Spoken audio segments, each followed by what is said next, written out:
Okay, I'd like to welcome everybody to the panel on calling for handi-capable. My name is Michelle Jacobs. I'm from New Jersey. I call for 2 handi-capable groups in New Jersey. I've been doing that for about 12 years now. And the 2 panelists we have with us today are Charley from Louisville, Kentucky. And Charley's been calling for 34 years. He's been calling for handi-capable dancers for 16 years. He travels extensively calling Kentucky and some 7 adjoining states, some in Pennsylvania and Florida. He likes to stay about a 300-mile radius from home. He currently calls for 2 mainstream clubs, a plus club, and 2 handi-capable clubs. And actually, his handi-capable clubs were here last night, and we were thrilled to have him here.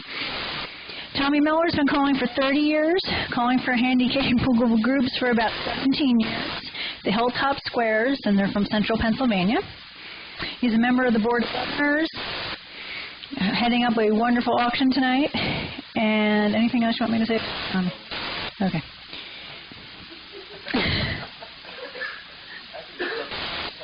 Okay. What we're going to do today is talking about, calling for handi-capable groups. What are some of the things you should do? Giving some helpful hints. Actually, we just got done with the committee meeting for CALLERLAB for the handi-capable group, and we're talking about projects and what we think will be helpful. Most of the comments coming into CALLERLAB are seeking information. How do you start a group? And finding things and things like that. So we'll have some helpful hints for you and everything.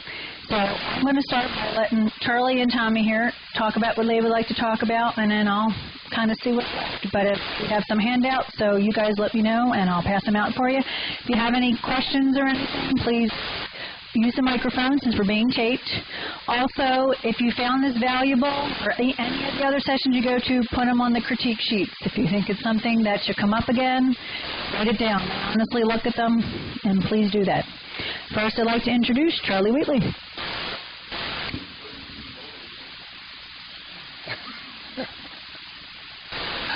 Thank you. Does anybody have anything especially that you'd like to talk about, like getting started or whatever?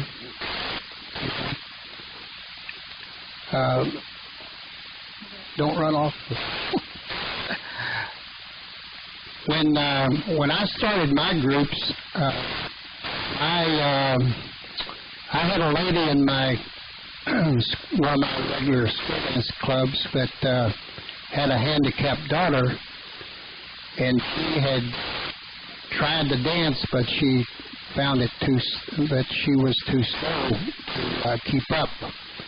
So she asked me if I would be willing to teach her daughter along with some other people to dance, and so we started. We had 29 handicapped folks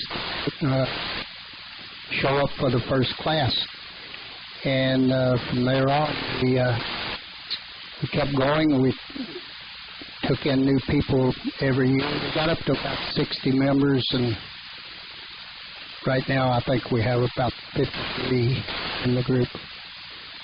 Part of the group that was here last night, the dance, the ones that had the white and black on was the ones that is my large group, 53. And so there we just kept dancing. We dance once a week. I give them about a 5-minute break. We dance for an hour. And my smaller group, they all go to a adult daycare center, and we have 20 in that group. But as far as getting started, I think I really feel like that word of mouth is probably the best way to get started. If you can get in touch with somebody that has a handicapped child or relative or whatever, and these people most of them are already involved with Special Olympics and all this anyway. So, they know who to contact in order to start another group. Most of my dancers are already involved.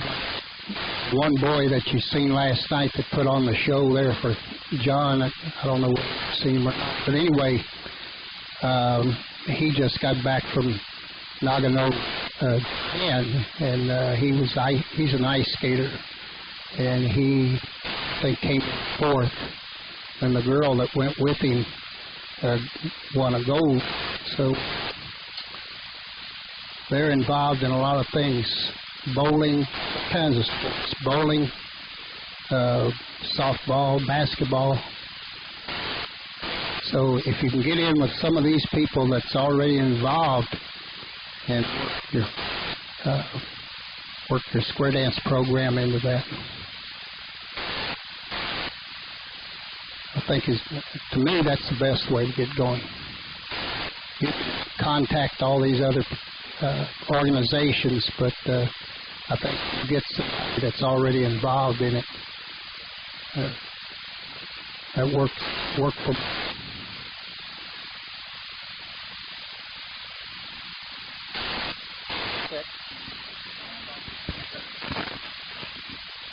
What you want to remember is that it's okay to knock on people's doors. Organizations, the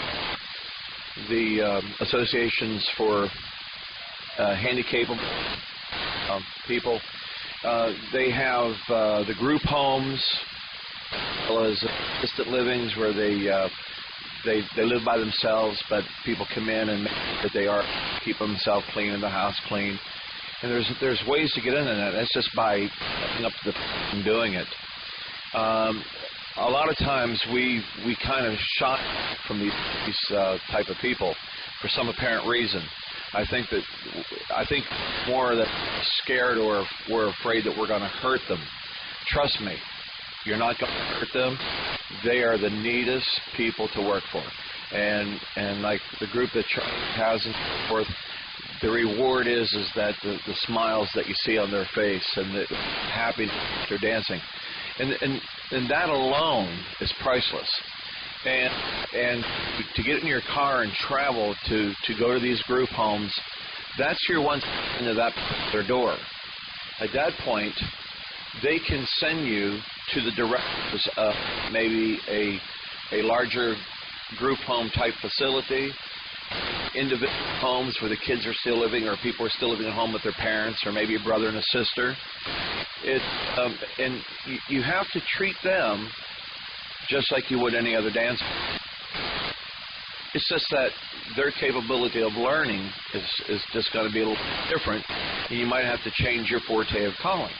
And this is, and I'll make this statement, and I'll stand beside it, being recorded. A lot of people shun away from.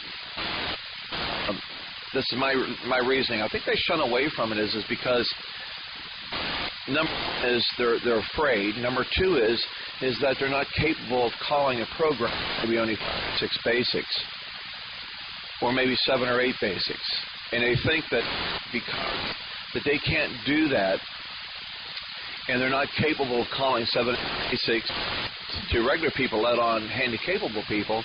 I think it really scares them, like a bear. I want no part of it.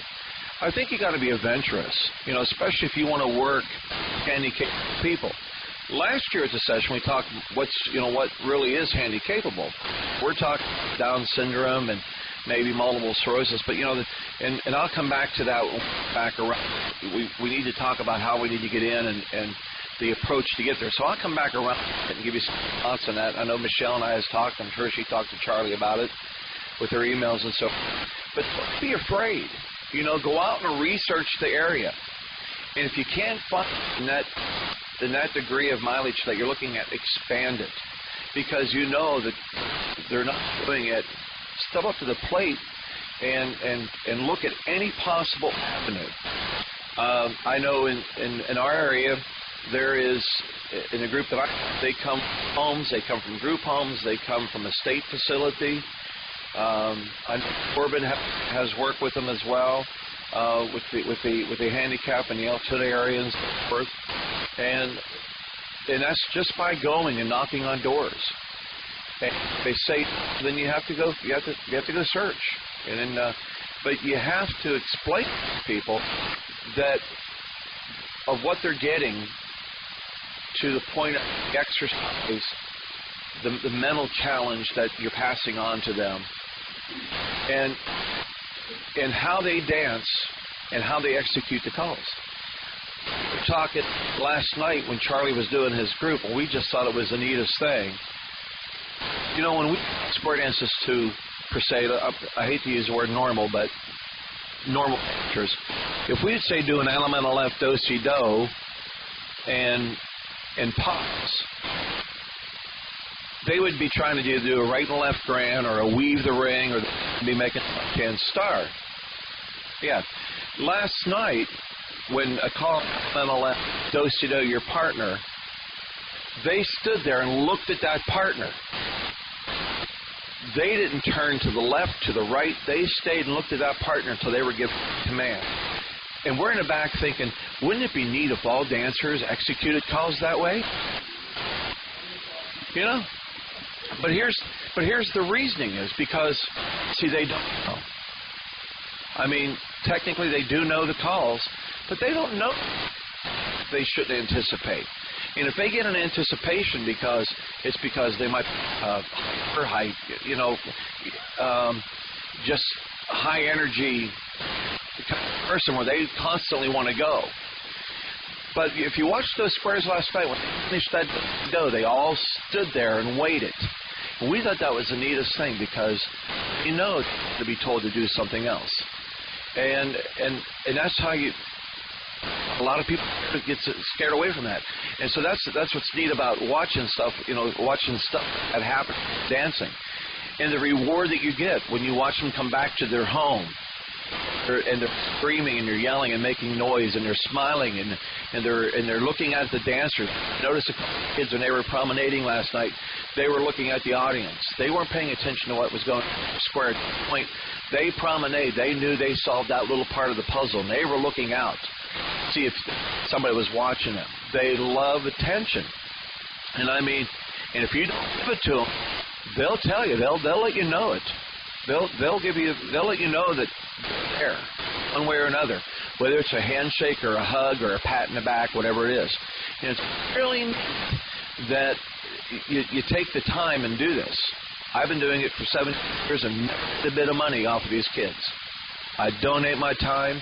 And it's really neat because the word is two things, is that when we start back up in September and in May's kind of an end of a reward for me because I know I get the rest from June through September because it is a lot of work. It's a lot of attention. That hour that we dance with them, it's a full 60 minutes.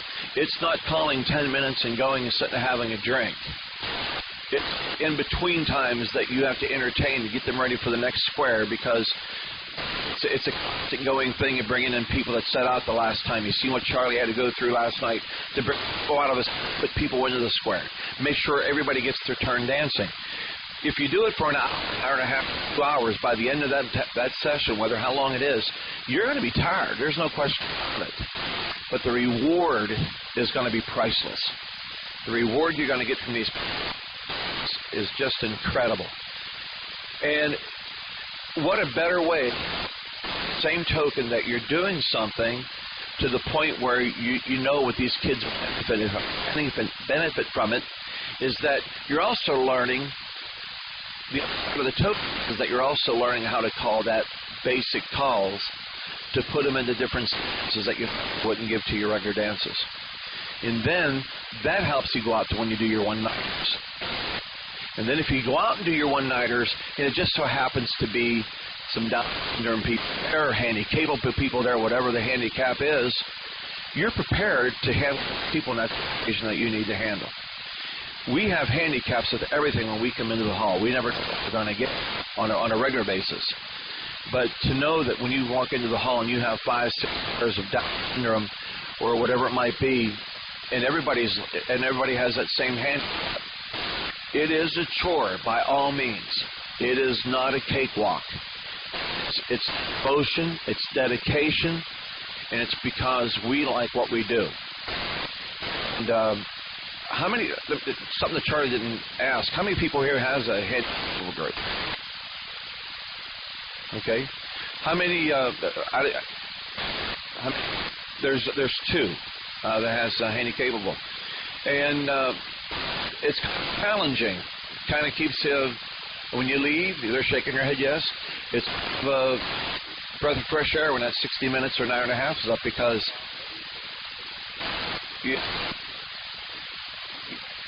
it's kind of a refreshing, but it's worth it. It really is worth it. All right? Thanks. You were talking about, calling and finding callers at the beginning that came up, and finding people to call for the groups is actually very much a challenge. And I came from actually a dancer standpoint, being somebody in special ed, and then learned that way as opposed to Tommy and Charlie, who both came from the calling aspect of it. Like Charlie and Tommy said, you need to have a lot of patience. I think, and I wish I had more of this, honestly, to help my group.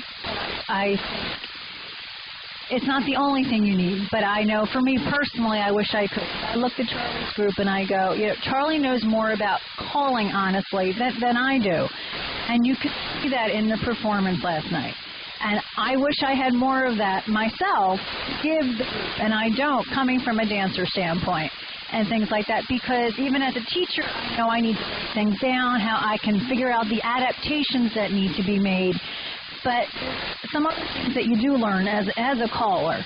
So I don't think, like, you can say, is there somebody who is a layperson who could teach a group? Absolutely. I'm not saying that. I think if you have the heart, the patience, and you want to do it, do it. But I would encourage you to either, talk to the caller, maybe get some help. I had the caller who taught me how to dance. I asked for a lot of help from him, so went to a handi-capable group. So I would encourage because there is valuable benefit coming from the calling side of it, I think, to help. And they do learn more tools in reference to timing. Like Charlie's group, I honestly move at a much slower pace, and I honestly don't know if that's more me or dancers, to be honest with you. And watching him last night, that's what somebody said after watching something I had shown earlier. They said they were really trucking last night, and they were doing fantastic. And I'll be honest, I don't know if that's more me hearing them or the actual ability of the dancers. So, I mean, we all have something to learn, no matter where you're coming from. So it's more, I'd say, keep your mind open to networking wherever, whether it's, finding, some people like to come from the street dancing, and I'll be honest, I do. I don't do much in the way of line dances or contras or anything. I primarily just dance. But, I mean, a few people have mentioned different things, and just be open. You'll find something that works for you. That's a big thing. Find what works for you. This is a very forgiving group and everything, which is good for learning if you're just learning to call for a group like this. But don't be afraid to learn some new things. There's a lot of tricks out there to learn from people to make them more successful. And we want to challenge them where we can. We don't want to blow them out of the water, but we want them to be able to dance what they honestly can dance. So.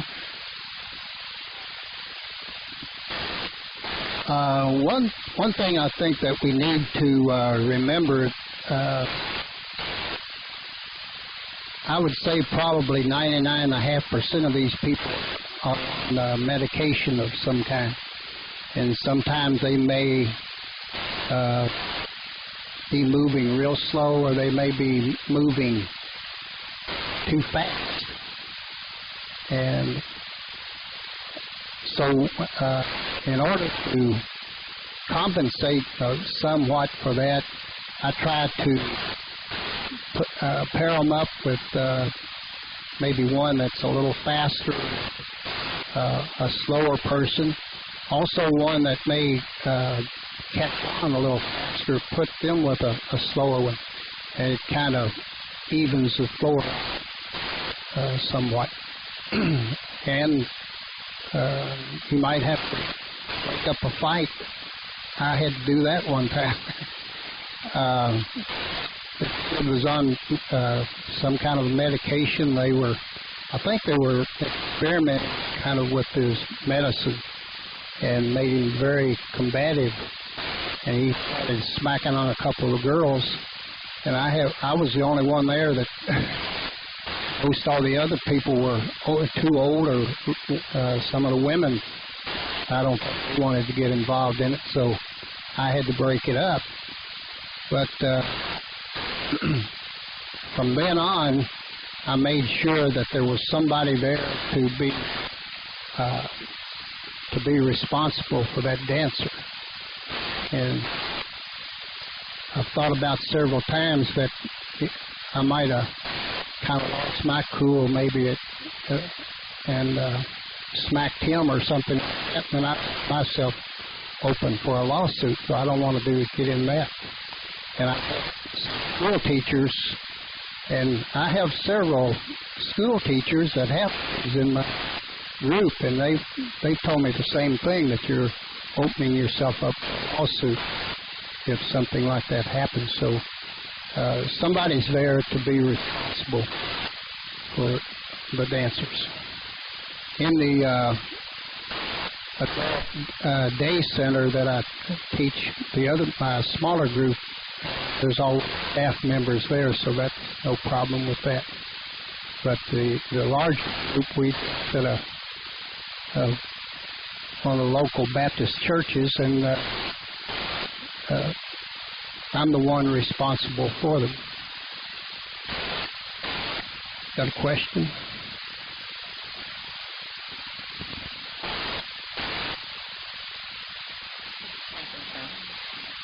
Excuse me. If you walk in cold turkey, like I've never been to a group. I've taught dancing for years and years, but I've taught square dancing, or to a group like this. If you walk in cold turkey, say, hello, my name is Ruthie, or everybody hands the circle, what would you do for starters? Because, as I say, I have a clue.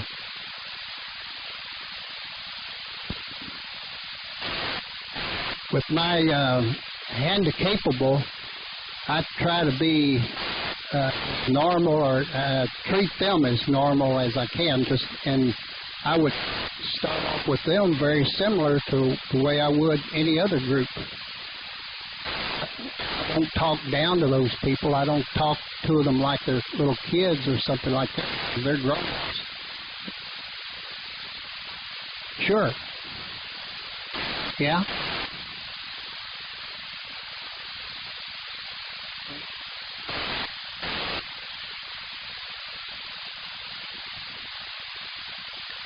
The question is whether I would introduce myself when I go into a hall. Absolutely. Yeah.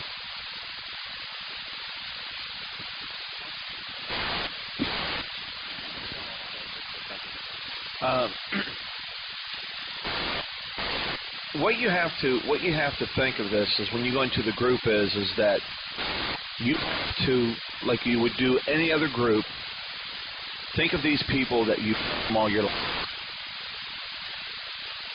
With that kind of a group, it's a little bit different, because these people, they like, and Charley and Michelle will vouch for this, they like the hugging, they like the handshakes, because they don't know any better. Your first night, get there early, get set up, because the last thing you want to do is them hanging at the turntable while you're trying to set it up. And what's that? What's this here for? Because if you've never worked with them before, it's kind of annoying. So you want to get there early to get that equipment set up and to the side. Make it straight when you get to the microphone. Introduce yourself, to ask them to stay away from people. It's okay to do that. This is your equipment. They need to hear that. It's okay to tell them not to do something. Go around and introduce yourself to the work. Have brought the parents. the group home leaders, make sure that you enter so you know exactly. When I first started, I was a nun from the area that has worked with the syndrome, and I met with her on several occasions where I used dancers, and I did some research on my own and so forth, things that I do, shouldn't do. And one of the things that made mention I have to break up a fight, it's not a fight that you need to worry about. It's the black blue marks that you're going to get. It's the hand that you expect to come across your face because you might have told them, no, you can't do that. It might be the seizure that they had. It could be a cardiac arrest that I have had happen to me. So a couple of things that I highly recommend is this. If they live in a private home, make sure that whoever they live with stays. If they live in a group home and they come in groups of 5 or 6, 7 or 8 is, I don't know what the status is of. There should be 2 people for 5 or 6 people. I think that's how they have it. There's 2 people for 6 people, if I'm not mistaken. If they bring 6 people in, you make sure that there's 2 people. One doesn't get in a van and go to Walmart or something to that effect. Okay? If they come from a private facility, like a state facility, and they're coming in, maybe 3 or 4 of them, a person, make sure that person stays. Because what you have to realize is number 1, we're not babysitters, and number 2 is the people that they're coming for work has special training how to do people when they do go into their per se tantrum, anything like that. Maybe they have the medication that they so forth. But I'd highly recommend, if you're dealing with the handi-capable dancers, to make sure that you go have basic first aid as well as CPR. Personally, it shouldn't be just with handi-capable dancers to do that, whether you have a club or not. All right? You may never always keep a first aid box on hand. With Band-Aids, tissues, hand cleaner. You don't have that. And Ruth, I'm just kind of expanding because of things to give you some idea on what to do. Carry an extra shirt with you for a guy or an extra outfit, because been there. I've had people walk up to me and just decide that they didn't like what they had for dinner. But it's okay, because you understand that they don't know any better. But get them started, and I'll go back to your question now about how to get them started into the square. I basically deal the same way Charley does. I don't do contours or lines. I get to a square. The first time I get them into the square, you have to physically go out there and say, you stand here, don't move. You put the girl here, you stand here, don't move. And you have to do that to every couple. If the people there that brought these people, make them feel part of their group by make sure the girl's on the right, make sure they get in the square, make sure they're in a short out of the hall, put 2 couples, and get them involved, because you got to realize these people are familiar with these people that they brought. They deal with them every day or any day that they have to go to work. So make sure that they're involved. All right?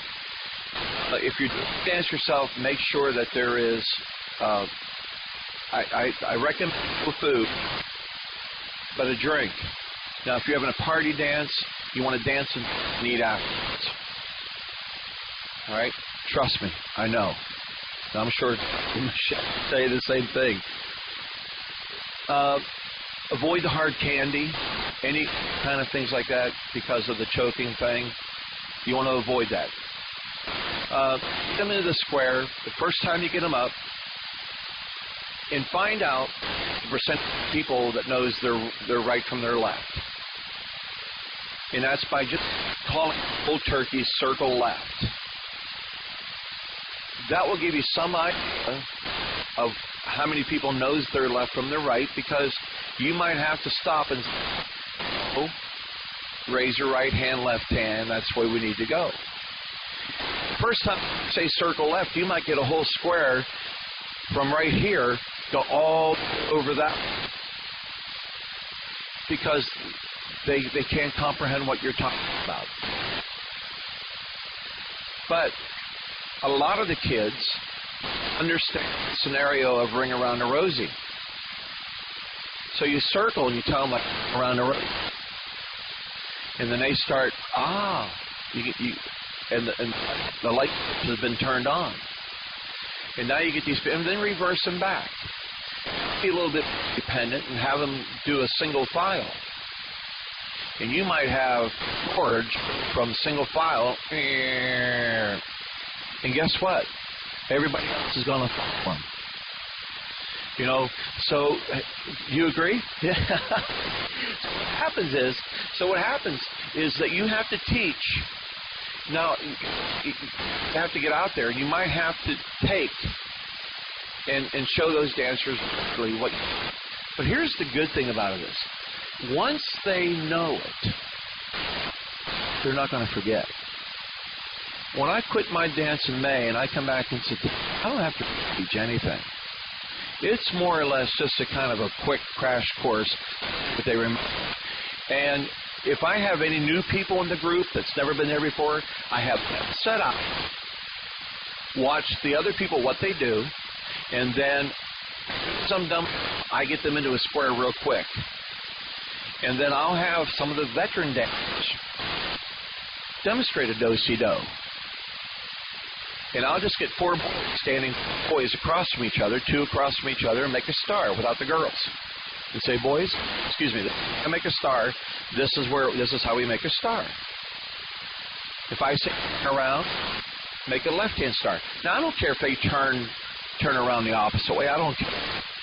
You know, so those are just some little ideas what you do. Don't be afraid. Don't get rid of that barrier from. Get rid of that barrier as soon as you meet them people. Don't put that barrier between them and you. As soon as you put a barrier in between there, it's going to make your job 10 times harder. And it's like all of a sudden they become a big brother, big sister type thing, you know. And you see somebody, you know, their feelings got hurt because they weren't successful. Then it's your job, like it is with the other regular square dancer, to make them successful. If it's not on a successful level that normal per se dancers again would appreciate. And if you walk over and say it's okay to make a mistake, and it's okay, and a little pat back, and say, oh, come on, let's go over, they forgot about it. They'll come right back. They'll go right back in and do it again. And 9 times, the question, what do we do with music? I do my music. I give them upbeat music. Absolutely. Yeah, they like the music. They like the peppy music, and you know, what was the song Billy Ray Cyrus, or Achy Breaky Heart? You know, because they listen to artists at home. They listen to country station. I have a couple kids. They can tell you every artist that's come out in the country music scene, and they know every song that's out there. So use the music. You know, and here again, it's an age thing. If you have a group of kids that's in their 18, 20, 22, you know the music you're going to go to. If it's a mixture, then kind of work around that degree to being what everybody's going to like. Pick that medium that every dancer is going to like in that hall.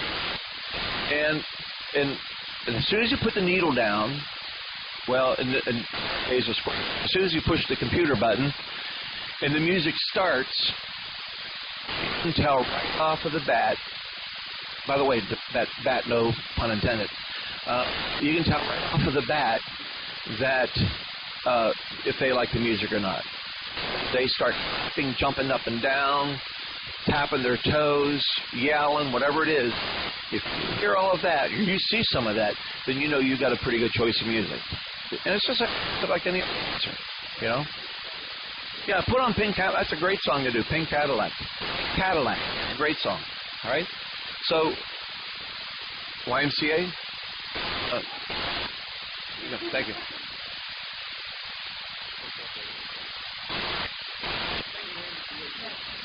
My name is John Blaylock. I also have a group of MRDD.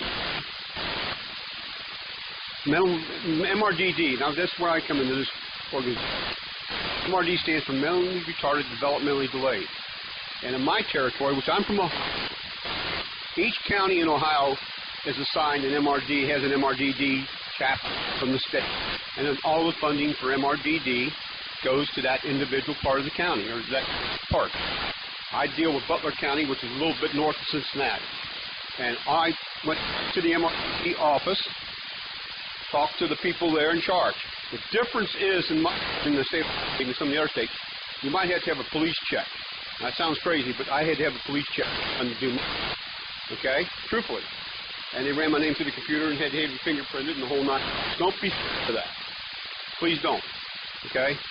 And then after I did that, I had to go through a house, as they say, to handle MRDD people. And I do work for the retarded community in my area, okay, on a part-time basis.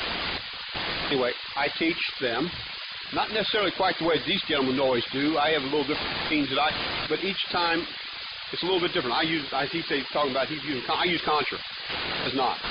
Okay, but I use Contra to teach mine, and then I put them in squares. But that's me. I get there eventually in the same direction.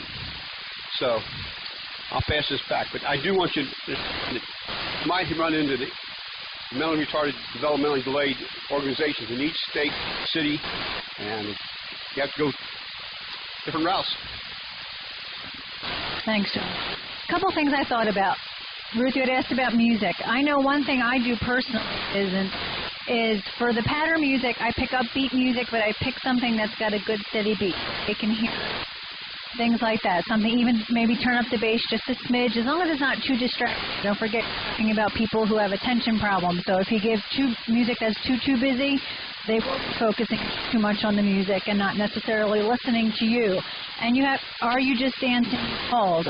You know, you want them to focus if you're going to teach something. So if I'm teaching something, I'll pick something that's maybe energy, unless I just wanted them to dance, but something with a steady beat.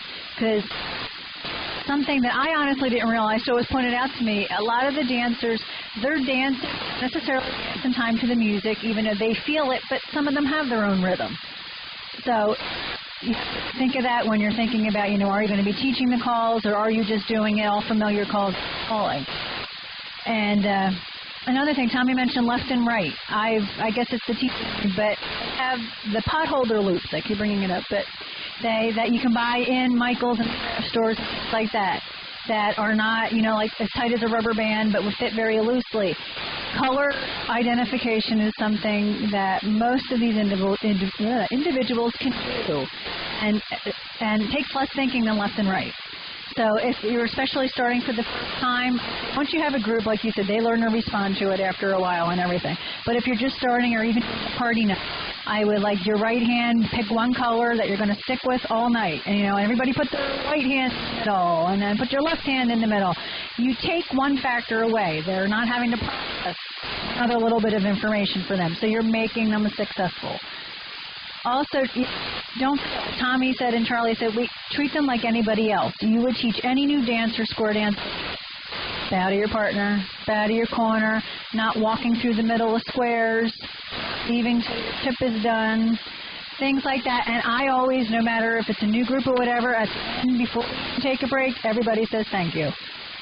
You don't want to disable them either. You want to teach them all that there's nothing wrong. Like if they are ever able someday to go to a handi-capable convention, or you take them to a dance to get, you know, to get to meet other people and stuff like that, they will already know those things because you will have taught them. They will not be disabled. They will be on the same playing ground as everybody else. So you want to teach them like the square dance etiquette that we teach anybody else coming in the door. Corbin, did you want to? Corey Geis. I'm from the central Pennsylvania area. This isn't really a question. It's more of a statement. But the 10 or 12 minute video that we recorded last night would be wonderful if they can make about 1,000 copies. Because if you haven't done it yet, and you go in, we said cold turkey or whatever the term, you go to a center or a home and you say, I'd like to teach the special group how to square dance. I've already had people say, what are you kidding me? And if we had a visual, like the presentation you did last night, only 10 minutes, a pattern, a singer, would be wunderbar if the material will be available. Actually, that's something we talked about. That's something we talked about in the committee meeting. So, no, hopefully down the road we will have that. Because we were saying actions speak louder than words. They have a face to put to it. They become dancers. They don't become the label anymore. So, something I'd encourage. I'll be passing out some information. We're trying to get a directory together and everything. So, if you find a club or encourage people, go check out a club. Come visit. Okay, I'm new to this, January. I got asked to do my name is Lynn, and I got just asked to do a one-night stand for handicapable or mentally challenged kids.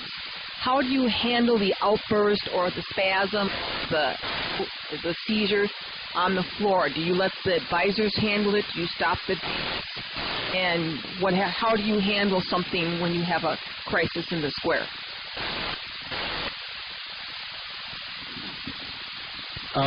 Most likely you're going to have to stop if you have a crisis like that. You have to stop, but I would turn it over to the people that I insist on being there to be responsible in case, like a fight or a medical necessity. Sure would. Like Tommy said, I'd encourage the training, the first aid, like their seizure training, and like Charlie said, these people have had those trainings, so, you do know. But don't forget, too, if you've only been there for a one-time deal, too, they're not familiar with you, too, so depending on the situation, too, you may get them responding to that. They're better going back to the routine than people they're most familiar with. Yeah, I know how it is with the RNs and so forth. It's like that oath that you guys take. Same way, when I was an EMT in Pennsylvania there years ago, you take that oath that you're going to go to the plate and save anybody that you can, and that's, you hope and pray that the persons that brought them will step up to the plate and do their job. That's responsibility. That's not our responsibility. We're there to call square dances for these people. That's their responsibility. I know that every time that something has happened with something like that or like the cardiac arrest, those people stepped into the plate, did their job, and somebody went to 911 and called the number and all that. And you really, to pull those people to the side and say, you need, here's to deal with. And I think that's a smart thing to do. Get to know that brings the people. And it might be the same people for 2 or 3 weeks, and then they get off, bring more people in. So know the people who's bringing who and who they brought. Not necessarily keeping a roster or anything like that. Just because after a while you know who's who. And I have to agree with Corbin. Last night's performance was just tremendous. So my hat's off to Charlie. He did a great job with those kids. But did anybody notice? And I thought this was the coolest thing last night with that group. And I'm hoping to save this question for Charlie. It's now a panelist asking a question to a panelist. It's the neatest thing. If you noticed last night that when the men made a right-hand star or a left-hand star, they did a box star. Okay? One of the squares didn't. They just raised their hands up and made a star, and all the hands connected. And it was like perfect. 3 or 4 of the squares did the box star, but the one square always did the palms up to each other. And is there a reasoning behind that?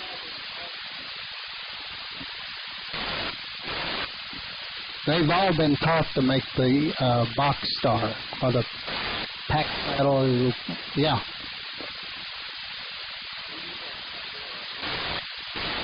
And I don't know why they didn't, but anyway. They're like all the other dancers. They improvise.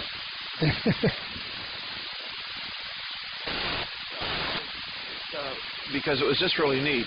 And that's one of the box star is kind of one of the neat things, because you tell the person that's you see up in front of you, step up, reach out and grab his wrist, because that kind of gives that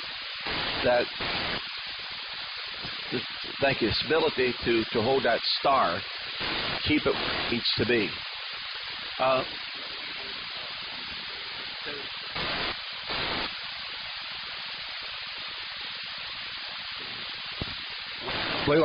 was going to ask Tom here, when you dance with these people, you find it to be a hands-on type of thing. Like when I dance with mine, I have a cordless mic. I'm out there, remember, my wife sings music for me. So I'm out there dancing with them. Okay, and I just wonder if you guys did the same time. No. No, and the reason is because my wife doesn't come with me.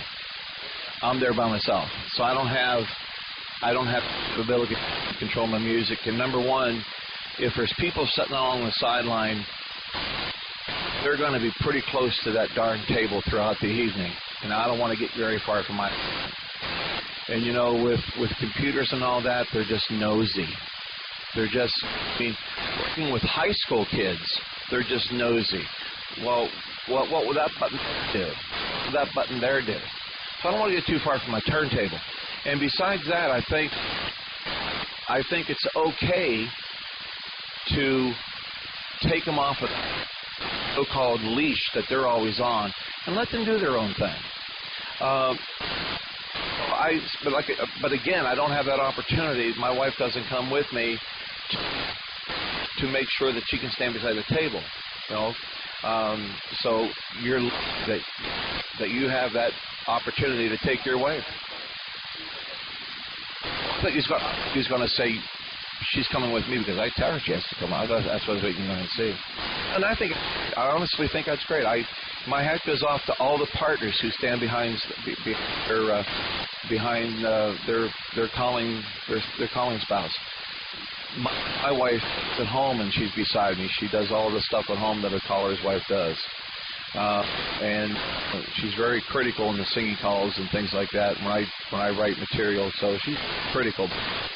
So if you have that opportunity to take your partner with you, that's kind of a security blanket for yourself, because if something does happen, you have to pick a bits with what happened and talk about what you think you didn't do about this and that.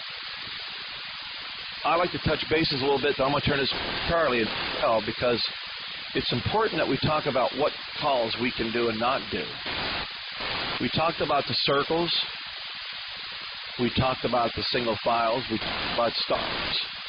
You've seen Charlie's group, and I'm sure Michelle's group has done the flutter wheels, reverse flutter wheel, the ladies' chain,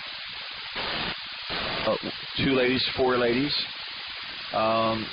Grand square is neat to teach them, because it teaches them. And if you want to see a grand square done the proper in square, call for the handi-capable, because they need to know that 1, 2, 3, 4, because that's how they'll learn it. All right. Pass-throughs, U-turn backs,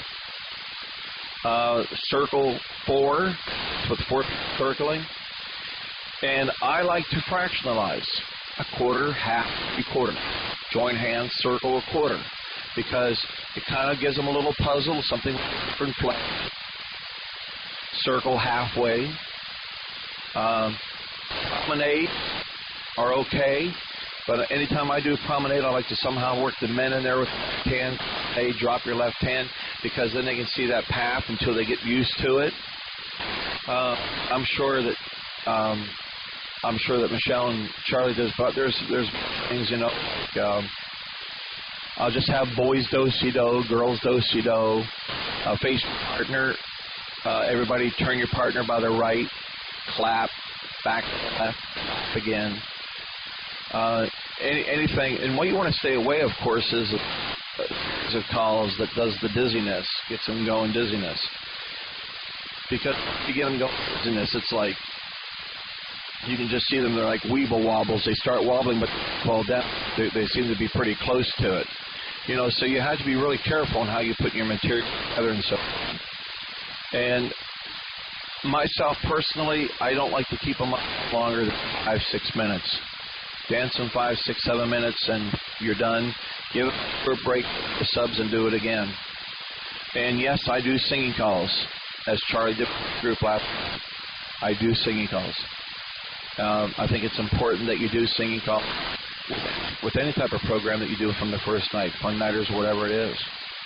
I think that's something that we as callers sometimes slack from doing singing calls, and they should be deprived of that part of our square dancing to do that. With John doing contras, I think that's great. I don't do contras, I don't do lines.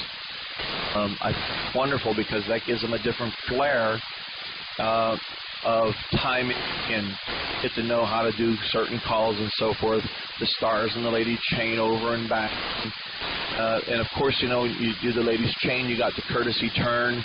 So you have the head couple pass through everybody, courtesy turn, and walk them through it. You know, so there's just a series of calls there. And yes, you can call a dance in an hour and a half. But I'll give it back to Charlie. Probably add on to that list. Let me go back to Charlie first, Corbin. Okay, then you're next. One of the calls that I like to do with my dancers is an old call called Star of the Route. Everybody know what Star of the Route is? Oh, before your time, yeah.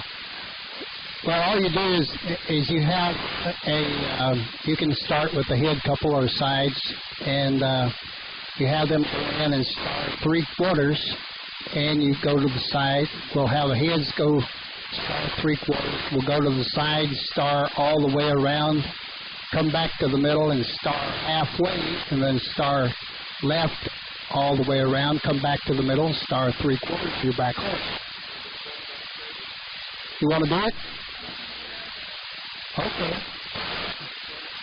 All it is a bunch of right and left-hand stars, but I'll tell you, they love it. My dancers love it. I didn't do it last night because all of them didn't know it. But,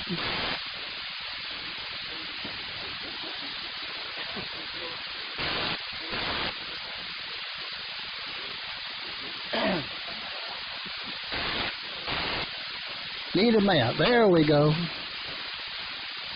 Now, I don't tell my dancers to star 3/4 because, heck, they don't know what I'm talking about. If I...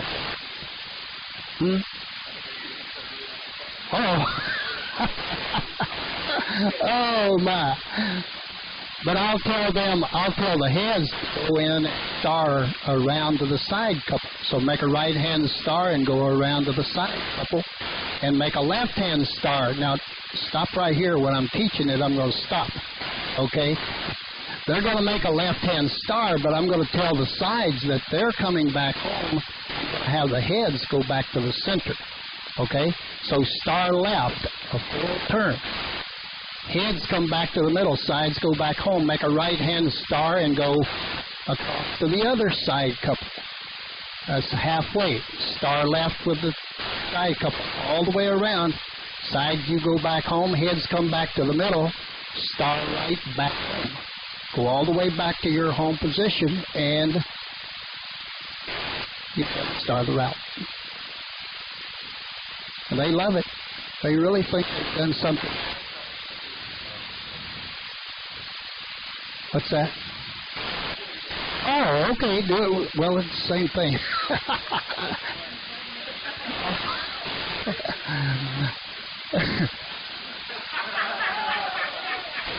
Okay. Now, everybody's learned it. So side couples go star the route. Star right around to the heads. Star left with the head couple.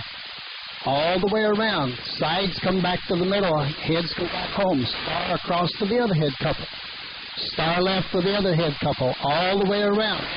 Sides come into the middle, star back home, heads go back to your home position.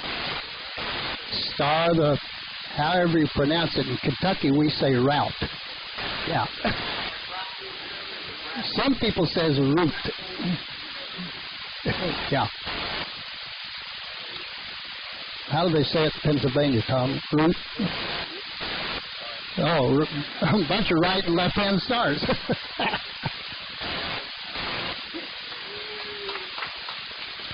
I want to say one thing about when we're teaching.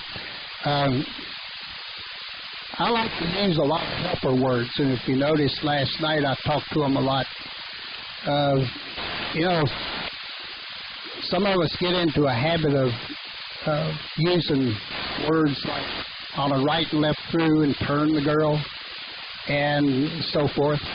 And I think we have to get out of if we can get out of the habit of doing it and talking to the dancer. I'll say face the corner, and even though they've been dancing for some time, I'll say face the corner, element left, face your partner, go side up.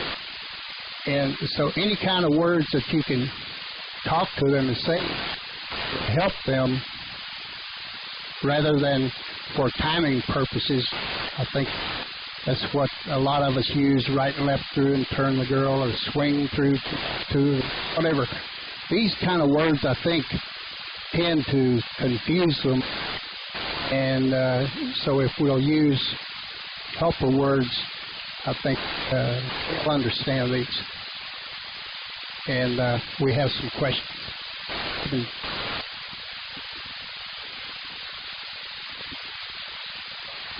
Corey, third rank. Corey Geis from Pennsylvania. I wanted to expand on a little bit of the handicaps. And if you're has a backup plan and a plan B, when you go to a certain like this, have a plan A, B, C, D, E, F, G. Because I want to tell you a quick story that happened to me. I was I do I call it the wheelchair square dancing. The type that I do is going into the nursing homes where the folks can't operate their own wheelchair. Their chauffeur will behind maneuvering. And I was called to come into the Pittsburgh Veterans Rehab Center to do wheelchair square dancing. And into the center, and they asked if I could call 2 or 3 hours different wings or units of the hospital. It was a huge hospital. And the first I did for the first hour was what I was used to, the regular chauffeurs, maneuver kids. And then a curveball was thrown at me pretty hard and heavy, and I prepared for it, but I made it through. They asked me to come over to call the children who are in the powered scooters. You've seen the powered scooters? They operate them themselves. I had square and a half of powered scooters. They all wanted to dance. And then I was asked to do more with jerry beds. If you're familiar with the jerry beds, it's like a wheel. They're actually a bed, calling a square dance to that. So I had the music, and I just I did a little bit of winging it, if you will. But I learned real quick to have lots of backup and music. And then the second time I went in to that group, I was ready for the powered scooters and to the jerry beds and the regular wheelchair dancing, and then they curveball at me, and they didn't tell me this on the phone. I was all of a sudden introduced to the children to the square dance, and they were blind or visually handicapped. And then I had the children. I say children, this is anywhere from kids maybe 6 through 16, the obesity of this particular unit. And we got through it at a really good time. And don't be afraid to pull out your chicken dance and keep hope and extra stuff. But there's always be prepared if you go into that you don't know what's going to happen. Even if you talk to the person who booked you, who tells this is what we're going to have to do. If you're at a center, I found out, and people who aren't in your party hear music, they sometimes promenade down and they want to take part of it. But so just not really a question. It's just something that happened to kind of extend in the handicap definition. I'm Mary Ann Jackson. I'm from Cincinnati, Ohio. Along the same lines, and also Lynn was asking a question because she is having an upcoming party. You really do need to keep in contact with that person when they're asking you to do something, because I had a friend and they had booked him for this dance at a camp. He didn't think anything of it, and there was a death in the family, and I filled in for him. And you come up and his wheelchair on the front porch, for me, I'm not thinking about it. And you go in, and the person who limps up to you, and and it's like there's someone in charge, and you ask them what the clientele injuries. Everyone's a head injury. So you really do need to find out who you're working with, whether it's a regular group or not, because you do get those situations where you don't know what you're going to end up with. So, try to make sure you ask any questions as possible. And I've been lucky that, my background, the majority of my dances were sit-down dances in nursing facilities. So you had the amputees, you had the walkers, you had the crutches, you had the blind, you had the whole assortment, the whole gamut, and then down to do the handicap. So, you do prepare for that. Along the lines of emergencies, if you can encourage your Callers Association here in Kentucky, we are that one of our dance cures is a certified instructor, and our association held a first aid CPR workshop. Okay, and so you could pull the association pay, because a lot of times the Red Cross does charge. And then also what came with that workshop, and I don't know if how many of you off the top of your head, do you know the address for your dance? You might know the street, but do you know the address? The hall that you're using, okay? Right, because most people are using cell phones, and they're calling, and you're the caller. You're trying to keep control of the situation, and you say somebody, the dancer, call 911. They probably have no idea what the address is. So if you can, the pay tape, have it in the treasurer's box. Normally, if you have a contract, you might have it in your briefcase, but do be thinking about that, because a lot of those cell phones don't register.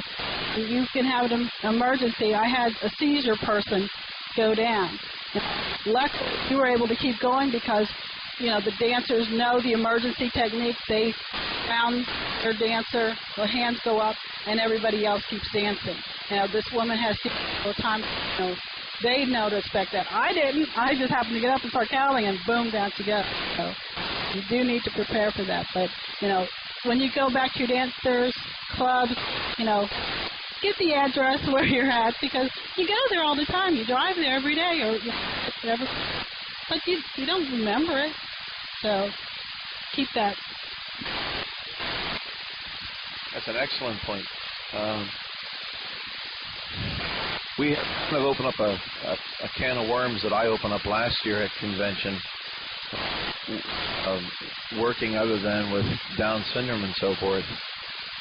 We handi-capable, and up to last year, that's what this group basically was thinking about, was the syndrome and that kind of scenario. And I kind of opened up the can of worms about we need to get more of handi-capable. I made the comment last year, and everybody was like, oh, I never thought of it. And I'll make a comment again just because we have newer faces here. When you go and follow at a kindergarten or first grade, they have a handicap.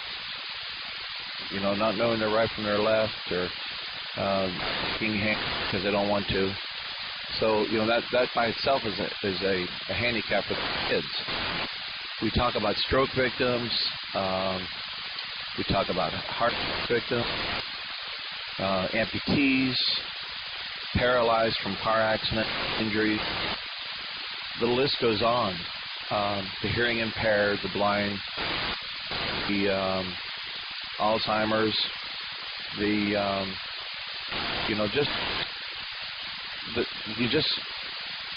everything, cerebral palsy, anything that you can imagine, anything you're working with kids, multiple sclerosis, thing. Those are any kind of handicaps that you have to deal with. We have all dealt with Down syndrome, and last year I come to Michelle and I told her that I'd like to expand it because I think when we talk about Down syndrome, we go back to that point with those kind of folks. And when you open up the door or the avenue to go down to drug victims and so forth, it might not be as frightening, but it might be as challenging, if not more, because of them being paralyzed on the left side or the right side, or the diabetes took both of their legs and so forth, and things like that.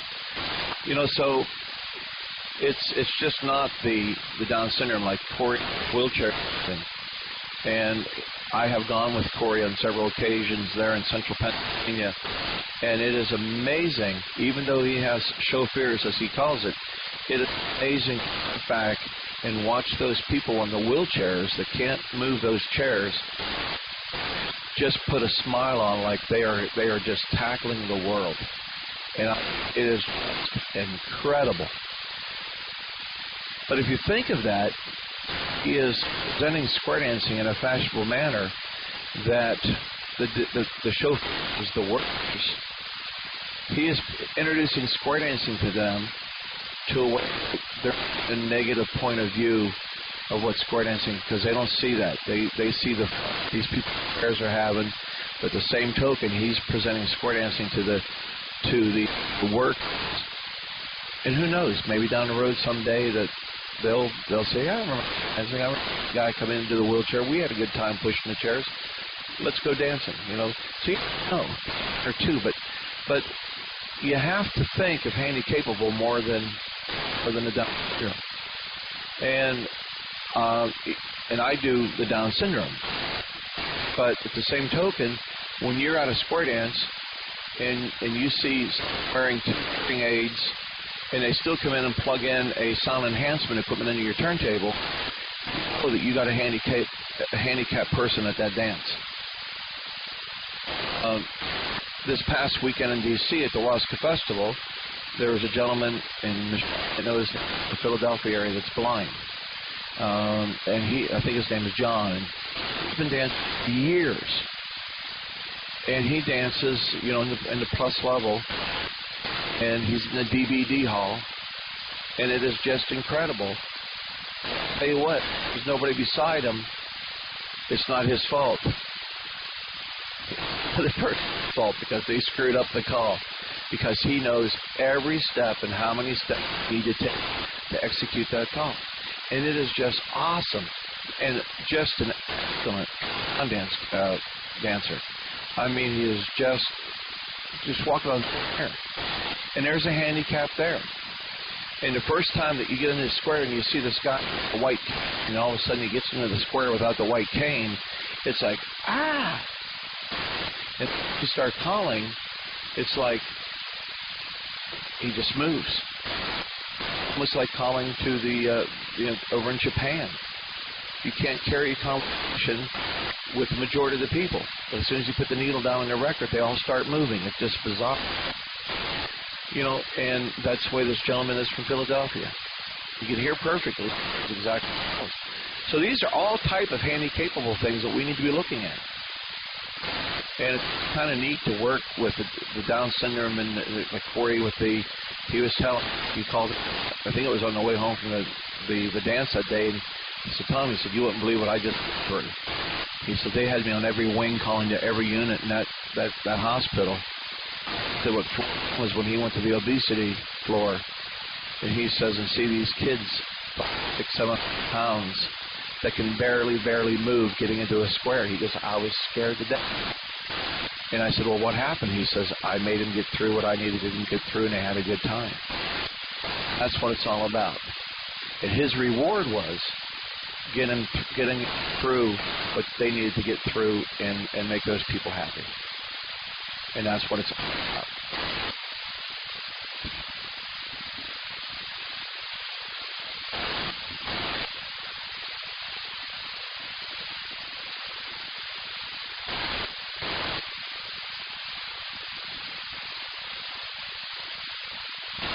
At the wind. Oh, that was like, I believe someone mentioned doing the Virginia reel. Yeah. And I got a short version. You may have also where you have them do side, do out, left, right, and so forth, and then take their partner across them and skip down the center and back, and then promenade single file, and make an arch, and everybody dives under the arch. Yeah, they all have to have their turn. You don't want to leave anybody out.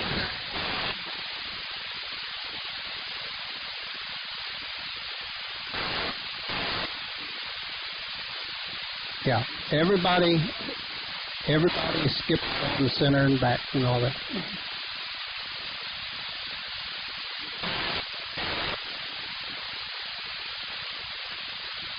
But that goes for everybody. That's not just the handi-capable. Good point.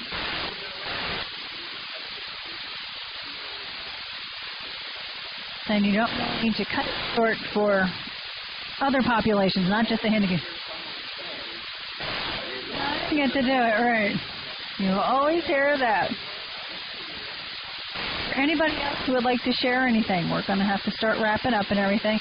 The handouts I gave you, come on up there. The handouts I gave you, one is actually the website for the U.S. Handi-Capable to help you get there. Check it out. It's got the lists on there, different things. Also, the handout for Yerby did. Feel free to read that. It mentions the Pioneer Squares out in California.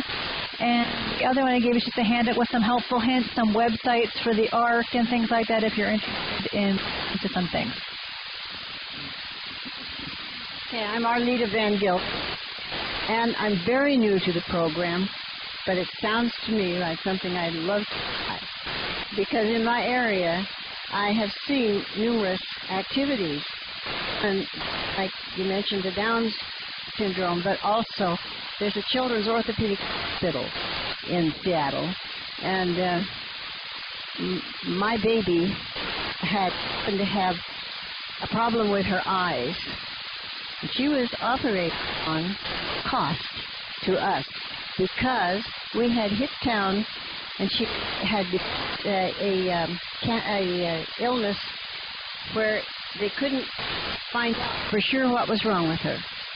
Well, they did find out after keeping her in the hospital for about a week, and they had to lance the under her throat. Okay, there was a doctor, the famous eye doctor, who spotted it because they always take a picture of the child when they come in. And my child had eye problems that were severe. She had to have operations on them. And because we had just hit town, my husband found out that the job he came to do had been discontinued or broke. A children's orthopedic took care of this baby and operated on her eye 3 times, besides operating on the throat. However, my husband to work did get to pay for the last 2, but I've never forgotten that. And my child now is a teacher, and her eyes work, but she used this to explain both to her students and to her church that these things happen. And so I thought, okay, I met a lot of children there. Some were in bad shape, and when I think about this, it's possible I could go to work through the orthopedic hospital with this type of a program. So I'm anxious to learn all about it, see if I have the capability to handle it. Hats off to.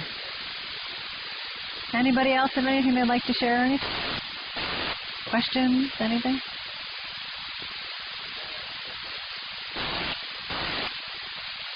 They're all being very quiet. I'd like to thank all of you for coming. If, like we keep saying,